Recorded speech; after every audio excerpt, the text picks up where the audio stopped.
एक आदमी ने सिर्फ टूटे हुए हवाई जहाज के पंख से ही समुद्र के सबसे खतरनाक शिकारी विशाल मेगालोडन शार्क को मार दिया।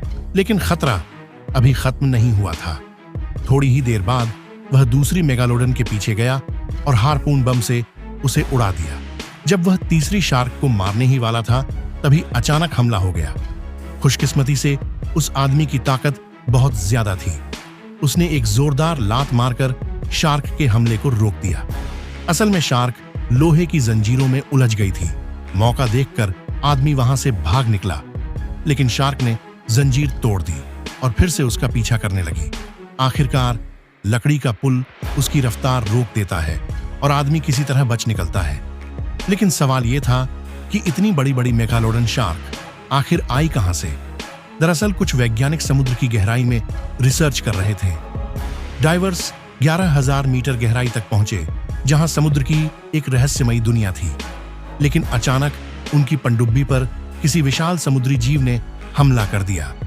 सिस्टम बंद हो गया और बाहर की दुनिया से संपर्क टूट गया।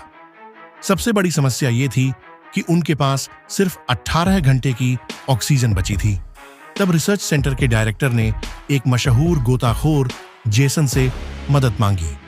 शुरू में जेसन ने मना कर दिया, क्योंकि 5 साल पहले एक मिशन में भी पनडुब्बी पर ऐसे ही किसी रहस्यमयी जीव ने हमला किया था और कई लोगों की मौत हो गई थी।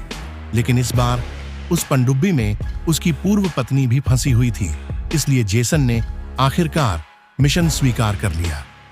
इसके बाद शुरू होती है समुद्र की सबसे खतरनाक लड़ाई, जहां इंसानों का सामना होता है 25 मीटर लंबी मेगालोडन शार्क से। और यहीं से शुरू होती है एक ऐसी जंग जहां इंसान को बचने के लिए अपनी पूरी ताकत और समझ का इस्तेमाल करना पड़ता है।